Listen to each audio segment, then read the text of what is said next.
18 Mayıs 1944 milletimizin başına gelgen en balaban facia, en balaban sürgün olsa da bu aslında tarihimizdeki yegane facia değildir.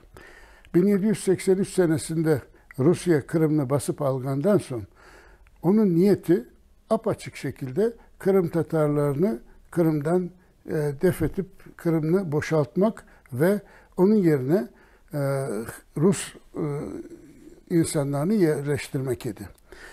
Bunun için milletimizi Kırım'dan kaçırtmak için, korkutmak için apaçık ve Rusya devleti elinden her şey yasaldı.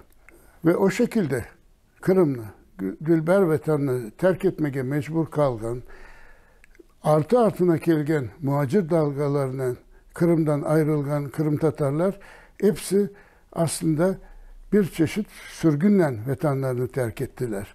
Yani Türkiye'ye, Osmanlı İmperyası'na ketken sayısız muhacir dalgaları, aman aman hiçbir yıl toktamagan, 1,5 asır boyunca toktamagan muhacir dalgaları aslında her birisi birer sürgün idi. Facialı sürgünler idi. Milletimiz nasıl 1944'te Kırım'dan çıkarılgan son yarısını aman aman gayip etse, bu muhacir dalgalarından da aman aman o kadar miktar vatandaşımız helak oldu. Bu hepsi Rusya hükümetinin Kırım'ı bizlerinin kolundan almak siyasetinin birer parçasıydı. Kırım Tatarlar tap 1783'ten beri ve ondan evvelsinden başlayıp hiçbir vakit vatanlarını düşman koluna teslim etmeye razı olmadılar. Yok olmaya kabul etmediler. Boysunmaya, teslim olmaya bir vakit kabul etmediler. Zaten milletimizin başına gelgenler de bunun için geldi. Ama milletimiz bunun içinde bu vatan sevgisinden, millet sevgisinden, bağlılığıyla, sadakatiyle bugüne kadar bu kadar felaketlerden sonra yaşamaya, hayatta kalmaya, dimdik durmaya mümkün oldu. Eğer Rusya hükümeti bugünkü günde 1944'te olgan imkanlarga sahip olsa hiç şüphemiz yok ki Kırım Tatarlarını daha bir kere de Kırım'dan sürmek için, sürgün etmek için bir minut bile beklemez idi. Allah'a şükür bugün imkana sahip değiller.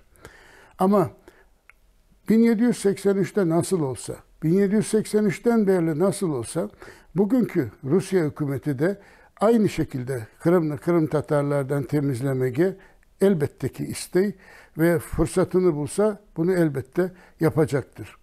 Kırım Tatarlarga Rusya hakimiyeti aslında azat bir hayat, hatta bir hayat gerçekten mümkün değildir.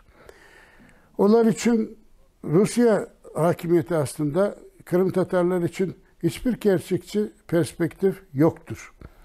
Onlar için Kırım Tatarlar tek kiçkinecik, bugün belki Karayimlerinin, Kırımçaklarının hali nasıl olsa, onlar gibi bir hal Rusya için Kırım Tatarlarga tek tahammül edilebilecek, çınanabilecek haldir. Bunu Kırım Tatarlar asla kabul etmez. Kırım Tatar olmak hiçbir zaman boysunmamak demektir. Bizler için 18 Mayıs artta kalgan, 80 yıl artta kalgan tek tarihi bir vakiadan ibaret değildir. Bizler için 18 Mayıs ve balaban sürgün, büyük sürgün aslında bugün de devam etti. Hala daha sürgün edilgen vatandaşlarımızın tek bir kısmı Kırım'a kayıtıp olabildi. Ve en mühimi de 2014 senesinde bizni sürgün etken kuş Kırım'ı kene daha bir kere istila etti, basıp aldı. Ve milletimizni o vakitlerki gibi yok etme işine şimdilik daha farklı metotlarla gayreden başladı.